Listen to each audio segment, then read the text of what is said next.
uZanefa Ngidi lokho eqalile ukutrenda izolo waze washona ilanga namhlanje abanye-ke abafana nathi abakubonanga lokho ngoba indaweni ingayinagesi, so izinto siyibamba nje sengasekugcineni. Kodwa okuvelayo i-screenshot esitrendayo lapho esinoZanefa Ngidi sithathe laphana kwiy'nqwele zikamaskandi, ngaphinda sithatha nakuphi omunye umuntu ozibiza ngoSharon lapha ku-Facebook. So babona abantu abaningi bekhuluma ngayo le ndaba-ke, bekhombisa ukuthi abanye bayamseka, kodwa-ke indaba-ke ibe lapha ngasekubekeni-ke inhlamba-ke ababonile ukuthi yona-ke ebisingcolisa-ke le nkulumo-ke ade ibeka.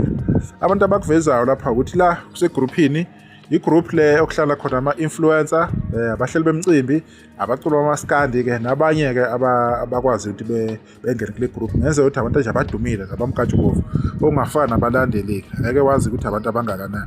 So lapha-ke umfoka Zanefa bekhala ngani i-screenshot-ke okuvelayo ukuthi yena sithathwe umuntu obesidlulisela-ke emphakathini kuhlosa ukuthi mhlawumbe afuna abukeke kabi uZanefa ngokuthi ukhuluma kanje noma kudluliwe mhlawumbe kunomuntu odluliwe ozakwabo uzokhuluma kanje, kodwa beyinkulumo e-private engakhishwanga-ke uye uZanefa Ngidi. Yikho lokho engikutholayo-ke nengikubona ukuthi okay kuyazwakala. Lapha-ke uZanefa ubekhala ngani, ubekhala ukuthi uma kudliwa aningifaki, uma kufiwe niyangikhumbula, sengifile indlela nikhona wasebathuka-ke ebabuza ethi ngiyinkomo edla yodwa mina, fusekani laba abangifake la angilona, basebiza inhlamba-ke mina. Kuyezwakala lapha emuva bayibona abantu imessage ukuthi yena-ke ibhale kanjani-ke icacile-ke, akukho-ke ukudideka ngayo ukuthi-ke obethini-ke. Mina engingakusho ukuthi yena enkulumeni ngizocosha izinto ezimbalwa ey'khulunywe uZanefa Ngidi ukuthi yena okuthize akuvezile. Vele imicimbi eminingi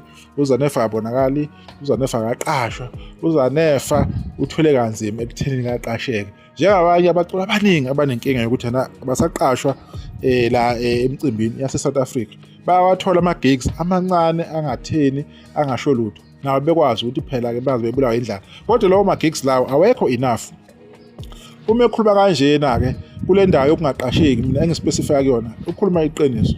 Siyazi uZanefa uyazenzela into zakhe, uyayithukela abalandeli online-ke, uyathuka nabanye abaculi-ke, uyabona nje acasula abalandeli bangale kulolu hlangothi, aphinda ajike esicasula bangawuhlangothi abalandeli.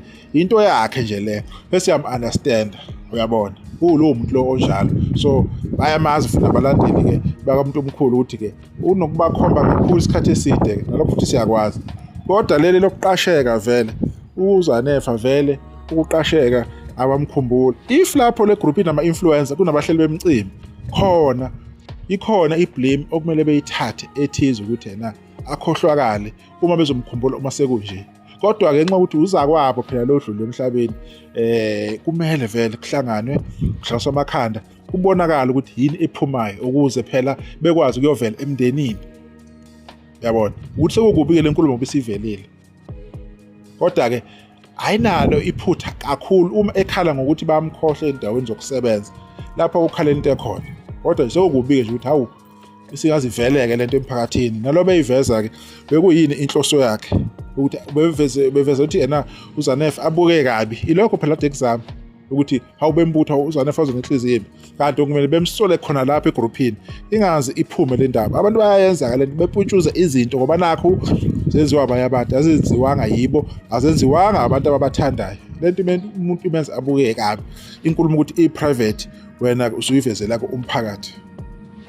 Asazi-ke kodwa ukuthi yena kuyogcina-ke kunjani, kodwa uZanefa ubezwakalisa ukungajabuli kwakhe ukuthi cha mina niyangikhohlwe ngaza kwethu, ningikhohlwe futhi okwangampela, iweni ngikhohlwa ngayo, akumnandi, akujabulisi. So ningikhumbuleke noma kunezinto, noma sekudliwa, ngibulawa indlala futhi ngiyinkunzi edla yodwa, ngiyinkomo edla yodwa, niyangazi, niyangibukelela, aningiqashi, kodwa uma sekunezinto seniyangikhumbula.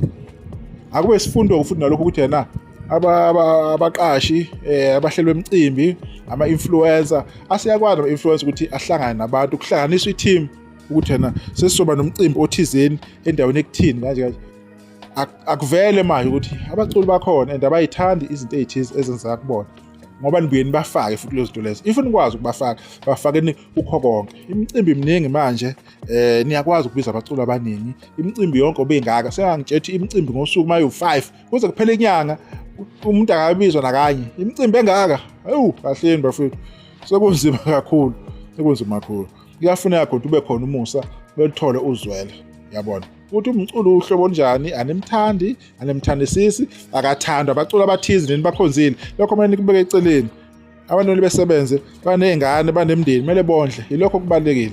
Kodwa ke siseyiyo ke lonto lokuthi kena kusabhekiswa amakhanda phansi, inhlonipho kumele ibe khona. Izinto ezimbi nezinkulumo nje ezibheke eceleni kumele si-avoid since usahlonishwa ke isimo esivelile lapha kwaDlamini kumculo wamaskandi odlule emhlabeni kuyinkosi yamagcwama. Ilokho nje bafethu kumele sigcine nje ukuthi inhlonipho ibe khona ngaso sonke isikhathi. Nalapho ke singeneme khona izinto ezithize kodwa inhlonipho ke ibe khona. Izinto ezisemagroupini engathi zingangavela emphakathini njengamanje asifuni attention iqhele kakhulu entweni yenzakalile. Kumele kwenzeke lokho afihlwa nesizotha umfowethu bese ke niyaqhubeka nezinto zenu ngoba vele kuyohleli niqwebhana ngeke kuphela. Ivideo seyibamba lapho ke izodibana kuza khona la kwi-channel.